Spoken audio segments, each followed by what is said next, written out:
Hey, running friends. Welcome to the Wrinkled Runner podcast. I'm Sherry, the Wrinkled Runner. I'm over 50 and I love to run wherever I go, but Buffalo, New York is my home. If you are looking to start to run or you're an older runner, this podcast is especially for you, so subscribe now. I love to help people get running and keep running. Hello, runners. Today we are going to talk about an event that I did in Boston when I went to the Boston Run Show in early March. And if you've never heard of the Boston Run Show, it is kind of like an expo. There's workshops. There's a lot of speakers. We had Des Linden. And I did a podcast episode about it previously. So you can take a listen to that. And in it, I talked about how on one of the morning runs that we had, I participated in a plogging event with Tina Muir. So plogging means picking up trash as you're running. So it kind of combines jogging and picking up trash from the Swedish configuration of that word. And we met early in the morning, and Boston is very windy and it was kind of cold, but a group of us met and Tina Muir introduced us to the concept of plogging.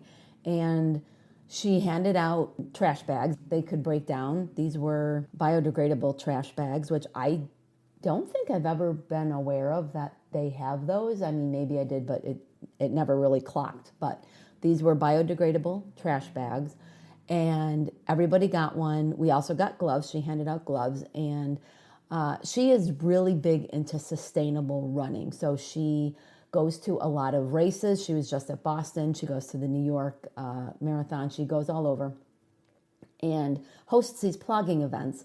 But also she's interested in, I don't know if you've ever seen, but they have these little water capsule things, I guess, and they're kind of covered in a skin that you can eat. So instead of having all of these paper cups, which if you've ever raced before and you've been around the water stations, it is just trash city. Now they have volunteers that pick them up, but there's a lot of cups and a lot of things going into the landfills. And so there have been these water companies that have designed these little water things that you pop in your mouth. She also promotes running with reusable cups. But the plogging event really attracted a lot of people, and they had talked about having paces, like picking like what pace you were going to run and having pacers. But as she explained, and as we found out, if you're going to go plogging, you're really not getting a run in. Like, you're not going to go out for a 16-mile run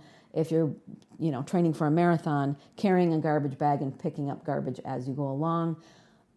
It would be a very talented person that could run whatever pace they wanted and bend down and pick trash and put it in a garbage bag and have that all be smoothly. I would land on my face. So it's a very slow, you kind of jog and then pick up garbage as you see it. So a group of us went out and just started running, and she had a route, and so we kind of followed her around this route. And as we were running, we would see garbage and just pick it up and put it in our garbage bag. Now, what was hilarious, was that it was so windy that keeping that garbage bag open without all the garbage already in it flying out was it was difficult. So there were times that a lot of us were actually re-putting in the garbage bag things that we had already picked up. Now, one thing that stood out to me that really surprised me were the amount of cigarette butts that were all over the streets.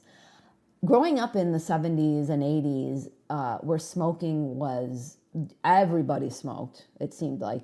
You went to a restaurant and you just smoked in the restaurant. And then they started having non-smoking sections and smoking sections, but obviously the smoking section would waft over. And then states slowly started rolling out that you couldn't smoke in restaurants. Because of all of that, I didn't realize how many people still actually smoked cigarettes. Now, I live in a city, and so it is much more prevalent to see someone smoking weed. I live in New York, and so it's legal here. There's much more smelling weed than seeing people smoking. I maybe see a couple of people every so often smoking, but it's just, I didn't realize how much of a thing it still was. But with the amount of cigarette butts that were all over the ground, it's like, oh, a lot of people still smoke. So that was really surprising to me. The amount of clothing that we found and picked up was also very surprising to me.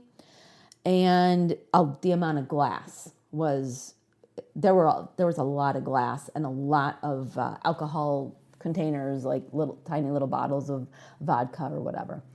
So I think we ran, I want to say it was like 1.5 miles. We'd run a little bit and then we'd all stop and go on both sides of the street and pick up the garbage. And the other thing that was surprising to me was how many drivers, like honked their horns and waved and really encouraged us. And, there were people yelling out, "Way to go." And just the amount of support that we got while doing this was also very surprising to me. I don't know why I didn't expect that, but I didn't. And it was really cool to be a part of that and have people really appreciate that we were cleaning up this section of Boston. We wound our way around the route, and when we got back, we took pictures with all the garbage that we collected, and we collected a lot. Now, we still left a lot, obviously, but we did collect a lot. So it was a really cool way to be a sustainable runner, to clean up a section of a city that we were all there for a convention, and also make new friends. I was able to talk to Tina later on after a talk that she had given with a couple of other people about sustainable running, and she was just the nicest person. And I've been listening to her since 2018, I think. She was one of the first podcasts I ever listened to and really encouraged me, like as I was running, and that was the start of my marathon training.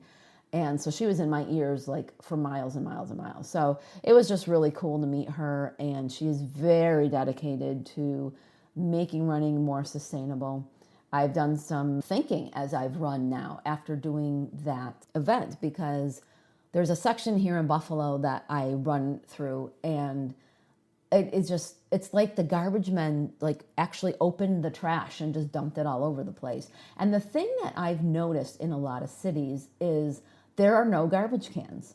So she had encouraged everybody that even if on a regular run, if you just pick up one piece of trash instead of stepping over it as you're running, like if you notice a garbage can and there's trash and you're running, pick up a couple pieces and throw it out. Now be careful about what you're picking up. We had gloves.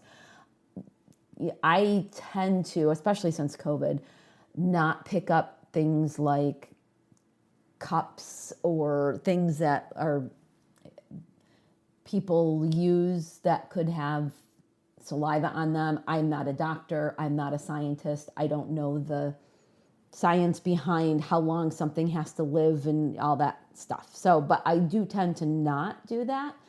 But there's other garbage that I will pick up and throw out. But the thing is, a lot of these places don't have garbage cans. So that was just this real thing that stuck out to me as I was running through this one section. There are no garbage cans. Probably the thing is, they would get filled up, overflow, and then you'd still have a trash problem. But, I mean, nail it down. Like, I don't know. I don't know what the answer is. It's just surprising to me how few garbage cans that I see in some sections of my town. It was just a really cool experience. And I encourage you to seek this out. So she's at a lot of major things. Even if you are not running a race, say she does Chicago in the fall, Chicago Marathon. Even if you're not running that race, look at the events section, see if she's doing a plogging section, and go try it out. Get a run in. It's not going to be fast. It's not going to be what we would call a training run, but it's going to be, as a runner, something that you can do. I'd be very surprised if it doesn't make you feel good about that run and about yourself. And go and participate in this. You can meet somebody who is very passionate about running. Tina Muir was an elite runner. it's just really cool to meet her and talk to her. And so you get to meet somebody who was an elite runner and who was really good in her field. I was actually very surprised when I saw her pictures from the Boston Marathon event. There were less people there than at our event, and that really surprised me. So even if you are not going to run an event and you live in that town, look up the different events and the different things that they have surrounding the marathon or the half marathon or the 5K or whatever. See what you can do to get involved as a runner. And it doesn't necessarily have to be plogging, but there are other things where you can get involved or do that will help you feel like you are part of the running community in your town or in your city. So one thing that she does advocate is the picking up of just one piece of trash on each run. Now, if every runner did that, we could make a difference in our towns and in our cities, wherever we are. Now, the Buffalo Marathon is going to be happening in a month-ish. So I see a ton of runners. There's a 5K, a half marathon, and a marathon all on the same weekend. So there are a lot of people in Buffalo who are training for that.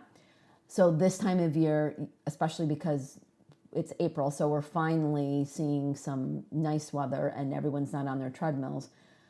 If everybody who was running right now in Buffalo just picked up one piece of trash and threw it out, we could make a little bit of a difference. Maybe not a huge difference where everyone's going to notice it, but at least we would feel that in ourselves. Now, I run 5 times a week. That's 5 pieces of trash.